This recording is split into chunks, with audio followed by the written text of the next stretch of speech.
हैं तो सब्सक्राइब करके बेल आइकन को ज़रूर दबा दें। Thank you. मैं 22 साल की खूबसूरत लड़की हूँ। मुझे मेरे ही सगे छोटे भाई ने धोखे से कोठे पर बेच दिया ताकि वह अपनी नशे की लत को पूरा कर पाए। वह इतना गिर गया कि एक दिन वो खुद ही मेरा ग्राहक बनकर आया। जब मैंने विरोध किया तो उसने मुझे खींचकर बिस्तर पर पटक दिया। फिर उसने मेरे साथ जो किया सुनकर आपकी रूह कांप जाएगी। मेरा नाम पूजा है। मैं एक मिडिल क्लास फैमिली से आती हूँ। मेरे परिवार में मेरे मम्मी पापा, मैं और मेरा एक छोटा भाई है। बचपन से ही मैंने और मेरे परिवार ने गरीबी की बहुत मार झेली है। मेरे पापा मजदूरी का काम करते हैं जिसमें इतनी कमाई नहीं हो पाती है कि हम लोगों की सारी ज़रूरतें पूरी हो सकें। मेरे पापा ने जैसे तैसे करके मुझे पढ़ाया लिखाया, लेकिन बढ़ती उम्र के साथ उनकी तबीयत अब काफ़ी ख़राब रहने लगी थी, जिसकी वजह से वह परिवार का खर्चा चला नहीं पा रहे थे। फिर परिवार को चलाने की जिम्मेदारी मेरे कंधों पर आ गई थी। मेरा भाई मुझसे 4 साल छोटा है। अपने भाई को पढ़ाने लिखाने की जिम्मेदारी फिर मैंने उठाई।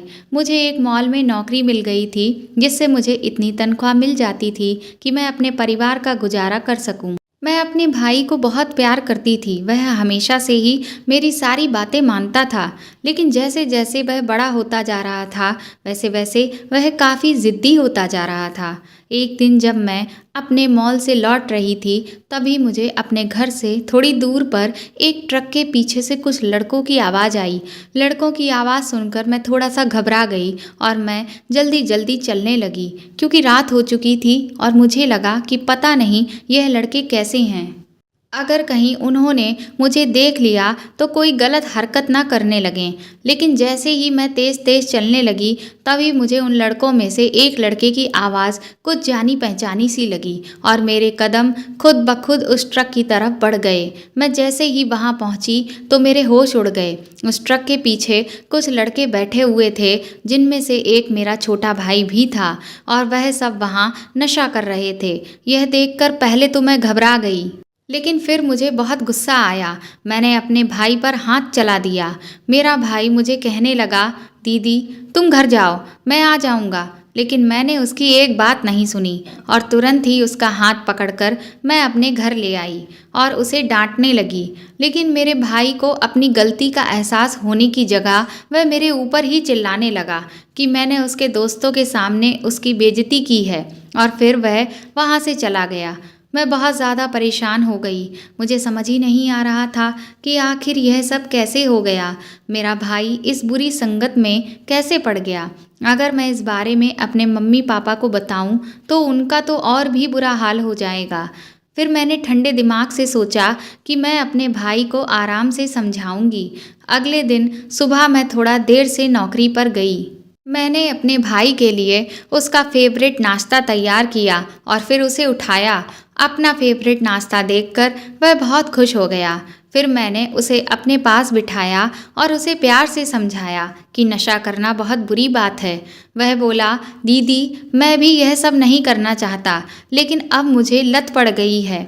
मैं कितना भी इससे दूर रहने की कोशिश करूं, लेकिन मुझसे हो ही नहीं पाता है। मैंने उसे समझाया कि तुम अपने दोस्तों की संगत छोड़ दो। गलत दोस्तों के साथ रहोगे तो गलत काम ही करोगे और हम डॉक्टर के पास चलेंगे, तुम्हारा वहाँ इलाज कराएंगे। मेरे भाई ने मुझे मुस्कुराकर गले लगा लिया। फिर मैं अपने काम पर चली गई। 2-3 दिन बीते ही थे कि जब मैं काम से लौटी उसके थोड़ी ही देर के बाद किसी ने हमारा दरवाज़ा बहुत ज़ोर ज़ोर से खटखटाया। जैसे ही पापा ने दरवाज़ा खोला तो सामने का नज़ारा देखकर वह चौंक गए, क्योंकि सामने 2 आदमी मेरे भाई यानी रोहित को पकड़े खड़े थे। वह अपने होशो हवास में नहीं था और उसके सर पर थोड़ी चोट भी आई हुई थी। उसकी ऐसी हालत देखकर हम सब बुरी तरह से घबरा गए।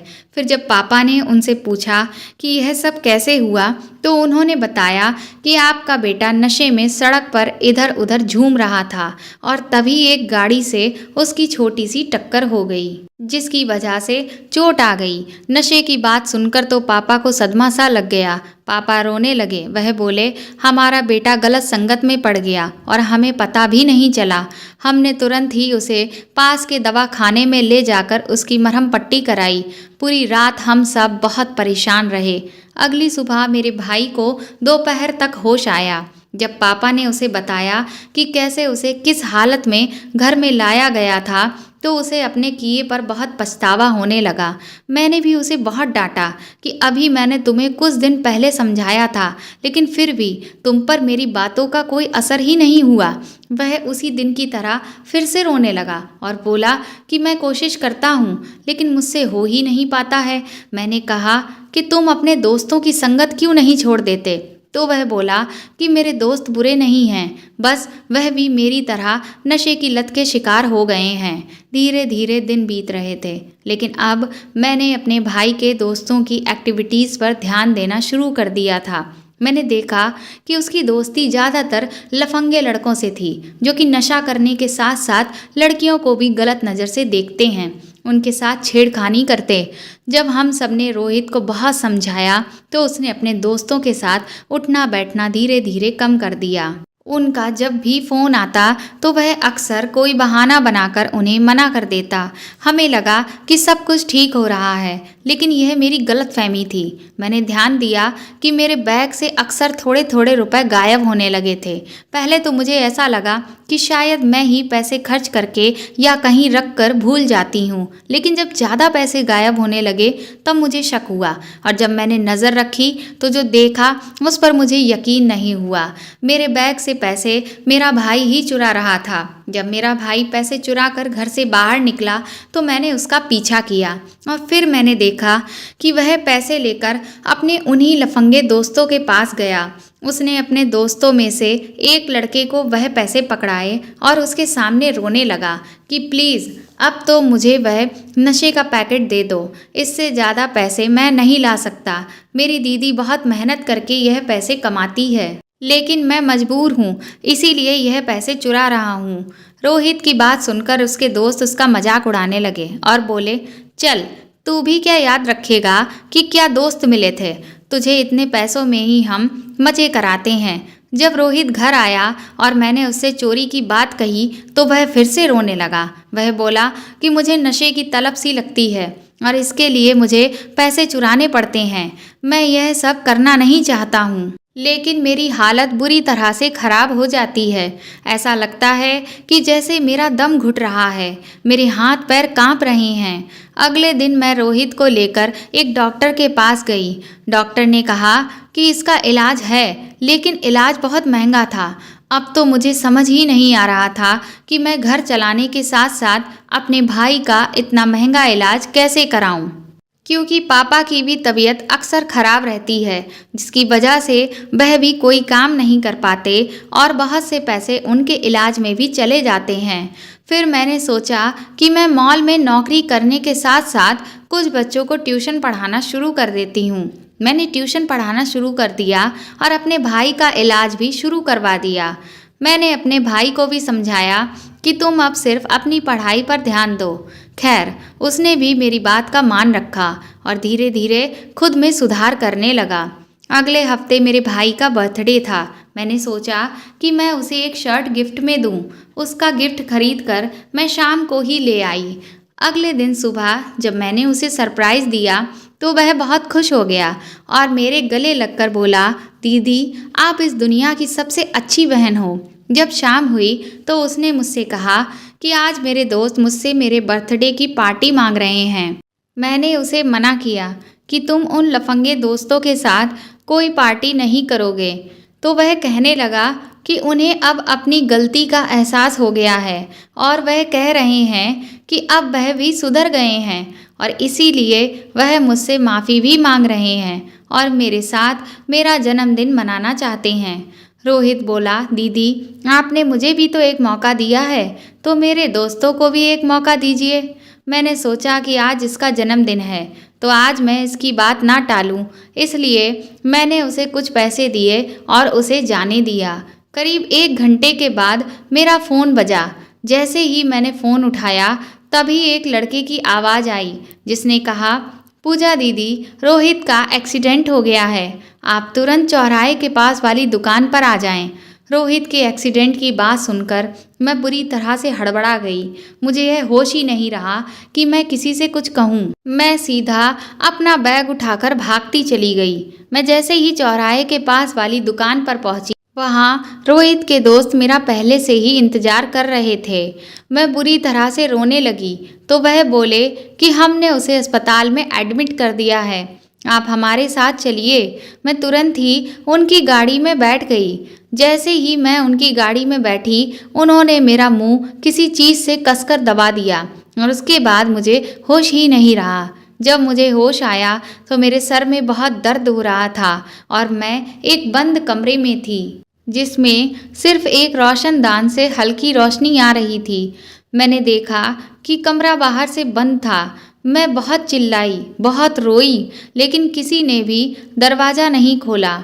जब आधे घंटे के बाद दरवाज़ा खुला तो सामने का नज़ारा देखकर मेरी रूह कांप गई, क्योंकि सामने कई सारी लड़कियां सजी धजी घूम रही थीं और उनके पहनावे से वह कोई अच्छी लड़कियां नहीं लग रही थीं। तभी एक मोटी सी औरत ने मुझे अंदर कमरे में धक्का दिया, जो पान चबा रही थी और बालों में गजरा, माथे पर बड़ी सी बिंदी लगाई थी। उसे देखकर मेरे हाथ पैर कांपने लगे। वह मुझसे बोली, देख सुन, अगर ज़्यादा नाटक किया ना तो हाथ पैर काट कर नदी में फिकवा दूंगी, इसलिए जैसा कहा जाता है चुपचाप वैसा कर। मैंने हिम्मत करके उससे पूछा कि यह कौन सी जगह है, तो वह हंसने लगी, बोली, मेरी रानी, यह जन्नत है, तू जन्नत में आ गई है। मैंने रोते हुए उससे फिर कहा कि ठीक से बताइए यह कौन सी जगह है, तो वह बोली, क्या मेरा दिमाग खराब कर रही है, क्या अंधी है, तुझे नहीं दिख रहा कि तू कोठे पर है। कोठा शब्द सुनकर मेरे पैरों तले जमीन खिसक गई। मुझे कुछ भी समझ ही नहीं आ रहा था। मैंने कहा, मैं यहाँ कैसे आई, तो वह हंसने लगी, बोली, तुझे तेरे ही भाई ने बेच दिया और तुझे पता ही नहीं चला। उसके मुंह से जो भी शब्द निकल रहे थे वह मेरे ऊपर अंगारे बरसा रहे थे। वह बोली, बहुत मोटी रकम देकर तुझे खरीदा है, इसलिए अब अच्छी कमाई करवानी होगी तुझे, समझ ले, नहीं तो इतना मारूंगी कि खाल उतार दूंगी। इतना कहकर वह तो चली गई और कमरा बंद कर दिया। लेकिन मेरे सर पर ऐसा लग रहा था कि किसी ने कई बाल्टी ठंडा पानी डाल दिया। उसके यह शब्द कि तुझे तेरे ही भाई ने बेच दिया बार बार मेरे कानों में गूंज रहे थे। फिर मैंने अपने दिमाग पर जोर डाला। तब मुझे थोड़ा थोड़ा याद आया कि किस तरह से मैं अपने भाई के एक्सीडेंट की बात सुनकर उसके दोस्तों के पास पहुंची और फिर आगे क्या हुआ। मुझे यकीन नहीं हो रहा था कि मेरे ही सगे भाई ने अपने नशे की लत के खर्चे को पूरा करने के लिए मुझे बेच दिया था। मुझे अपने भाई से नफरत हो रही थी। मैंने एक बार फिर से दरवाज़ा खटखटाया और रोने चिल्लाने लगी। तभी दरवाज़ा खुला और एक आदमी अंदर आया। मैंने उससे बहुत हाथ पैर जोड़े कि प्लीज़ मुझे यहाँ से जाने दो, मेरी ज़िंदगी खराब मत करो, लेकिन उसने मेरी एक ना सुनी। उसने पहले तो मेरे 2-3 थप्पड़ लगाए। जब मैंने उसके पैर पकड़ लिए तो उसने मुझे बहुत देर तक बेल्टों से पीटा। जब मैं पूरी तरह से अधमरी हो गई तब वह मुझे छोड़कर चला गया। मुझे तो समझ ही नहीं आ रहा था कि मेरी दुनिया अचानक से ऐसे कैसे हो गई। मैं भगवान को कोसने लगी कि बचपन से हमेशा मैंने पैसों की तंगी झेली है, फिर जैसे तैसे करके मैं अपना घर चला रही थी। क्या इतने सारे कष्ट कम थे जो अब मुझे ऐसी दर्दनाक जिंदगी में डाल दिया। जैसे तैसे 3 दिन बीते। उन 3 दिनों में उन्होंने सिर्फ 2 बार ही दरवाज़ा खोला मुझे खाना देने के लिए। बस उसके अलावा मैं अंदर से सिर्फ आवाज़ें ही सुनती रहती। बाहर झांकने के लिए उस कमरे में कोई खिड़की भी नहीं थी। कमरे से एक अजीब सी महक आती रहती थी। तीसरे दिन की शाम को मेरे कमरे में कुछ लड़कियां आईं और वह मुझे तैयार होने को कहने लगीं। जब मैंने मना किया तो उन लड़कियों ने उस आदमी को बुला लिया जिसने मुझे 3 दिन पहले बेल्टों से मारा था। उसे देखकर मैं बुरी तरह से डर गई और फिर मैं चुपचाप तैयार होने लगी। कुछ देर के बाद मुझे बाहर उन लड़कियों की लाइन में खड़ा कर दिया गया जिनके लिए ग्राहक आ रहे थे। मैं अपना सर झुकाए चुपचाप वहां खड़ी हो गई। मुझे किसी चीज़ का कोई होशो हवास नहीं था। थोड़ी देर के बाद मुझसे कहा गया कि जा तू अपने कमरे में बैठ, तेरा ग्राहक तेरे पास आ रहा है। मैं जाकर कमरे में बैठ गई। अब मैं अपनी किस्मत से हार मान चुकी थी। मैंने सोच लिया कि शायद अब यही मेरी किस्मत है। कुछ देर में दरवाज़ा बंद हुआ। जब मैंने नज़र उठाकर देखा तो मेरे पैरों तले ज़मीन खिसक गई, क्योंकि जो ग्राहक कमरे में आया था वह और कोई नहीं, मेरा ही छोटा भाई था। उसकी शक्ल देखते ही मेरी आंखों में खून उतर आया। मैं तुरंत उठी और उस पर झपट पड़ी। कई सारे थप्पड़ उसके गाल पर रसीद दिए और बुरी तरह से रोने लगी। पूछने लगी, तूने मेरी जिंदगी खराब क्यों की? तभी मेरे भाई ने मेरा मुंह कसकर बंद किया और पूरी ताकत से मुझे बिस्तर पर लेकर गया। मैं घबरा गई। मुझे लगा कि मेरा भाई हैवान बन चुका है। वह इतना गिर चुका है कि वह मेरे साथ कुछ भी कर सकता है। मैंने बिस्तर से उठने की कोशिश की तो उसने मुझे कस के जकड़ लिया और गले लगा लिया। फिर वह रोते हुए धीरे से बोला, दीदी मुझे माफ़ कर दो, आज आपकी यह हालत मेरी वजह से है। मैंने उसकी तरफ हैरानी भरी नज़रों से देखा तो वह बोला, लेकिन आप चिंता मत करिए, अब मैं आपको यहाँ रहने नहीं दूंगा, चाहे इसके लिए मेरी जान ही क्यों ना चली जाए। मुझे अब समझ नहीं आ रहा था कि मुझे अपने भाई पर विश्वास करना भी चाहिए या नहीं। कहीं ऐसा तो नहीं कि यह फिर से मेरे साथ कोई नाटक कर रहा हो। मैंने उसे धक्का देते हुए कहा, दूर हो जा तू मेरी नज़रों से, मुझे तुझसे नफरत है। तो वह बोला, हाँ दीदी, मैं आपकी नफरत के काबिल ही हूँ, मैंने काम ही ऐसे किए हैं, लेकिन आप मुझे एक मौका दीजिए, मैं अपनी गलती सुधारना चाहता हूँ। फिर वह बोला कि आप कुछ मत कहिए, मैं अभी थोड़ी देर में आता हूँ। उसने जैसे ही दरवाज़ा खोला तो बाहर जो मोटी औरत बैठी थी वह उसके बाहर जाने की वजह पूछने लगी। तो रोहित ने कहा कि मैं अपने नशे का इंतज़ाम करने जा रहा हूँ, असली मज़ा तो तभी आएगा। और यह कहकर वह दरवाज़ा बंद करके चला गया। मैं अपना सर पकड़कर बैठ गई। मुझे कुछ समझ नहीं आ रहा था कि आखिर यह हो क्या रहा है। असल में सच क्या है, ये कि मेरे भाई ने मुझे कोठे पर बेच दिया और आज मेरा ग्राहक बनकर आया है, या ये कि मेरा भाई मुझसे अपने किए की माफ़ी मांग रहा है। करीब 10 मिनट के बाद ही मेरे कमरे के बाहर से कुछ चीखने चिल्लाने की आवाज़ें आने लगीं। मुझे समझ नहीं आया कि आखिर हो क्या रहा है। तभी किसी ने मेरे कमरे के दरवाजे पर भी जोरदार लात मारी। मैं बुरी तरह से घबरा गई। डर के मारे मैंने अपनी आंखें बंद कर लीं। जब धीरे से आंख खोली तो मेरे सामने पुलिस खड़ी हुई थी। पुलिस को देखकर मैंने राहत की सांस ली। फिर वह लोग मुझे और मेरे जैसी कई मजबूर लड़कियों को वहां से निकाल कर ले गए। मैं जब पुलिस स्टेशन पहुंची तो वहां मेरा भाई भी था। एसपी साहब मेरे भाई को शाबाशी दे रहे थे, लेकिन क्यों? आखिर माजरा क्या है? मुझे समझ ही नहीं आ रहा था। मैंने एसपी साहब से कहा कि आप इसे शाबाशी क्यों दे रहे हैं? असली मुजरिम तो यही है, इसने ही मुझे इस नर्क में धकेला था। वह धीरे से मुस्कुराए और मेरी तरफ देखकर बोले, नहीं, यही वह इंसान है जिसने आपको इस नर्क से बाहर निकाला है। उनकी बातें सुनकर मेरा सिर चकरा गया। तभी रोहित बोला, दीदी मैं आपको सब कुछ साफ साफ बताता हूँ। फिर रोहित ने मुझे जो कुछ भी बताया उस पर यकीन करना मेरे लिए बहुत मुश्किल था।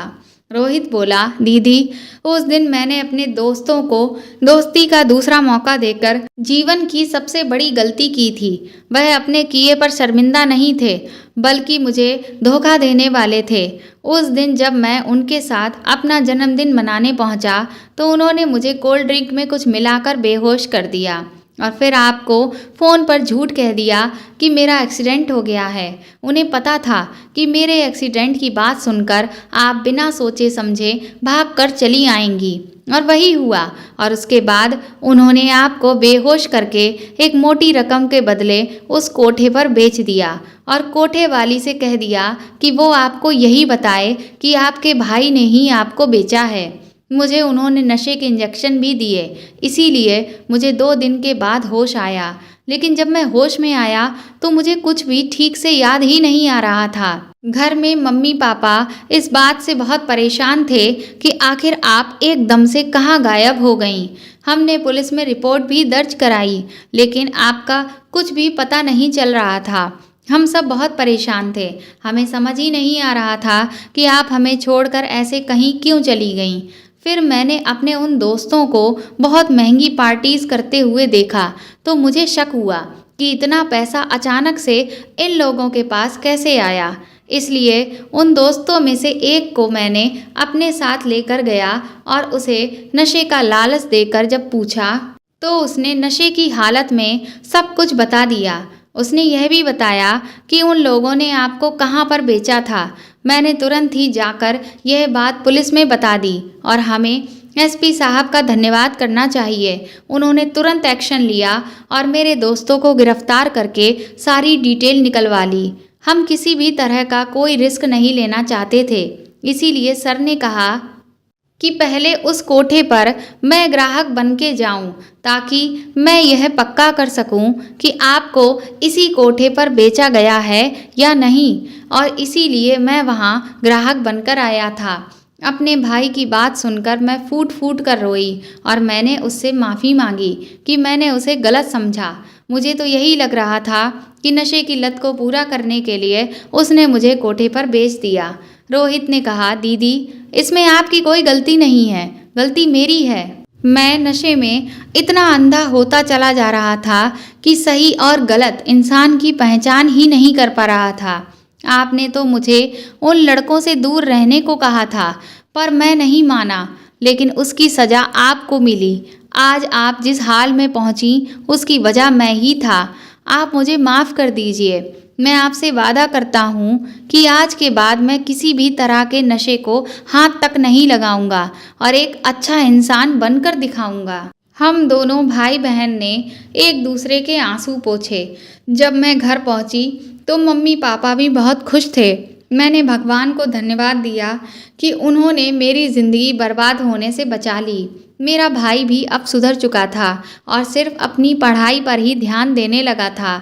नशा एक ऐसी चीज़ है जो सिर्फ नशा करने वाले इंसान को ही नहीं, उससे जुड़े हर व्यक्ति को बर्बाद कर देती है। इसीलिए हमें किसी भी तरह के नशे को अपनी ज़िंदगी में शामिल नहीं करना चाहिए। तो दोस्तों, आपको मेरी ये कहानी कैसी लगी मुझे कमेंट करके ज़रूर बताएं और प्लीज़ इस कहानी को ज़्यादा से ज़्यादा शेयर करें और लाइक करें। और अगर आप मेरे चैनल पर नए हैं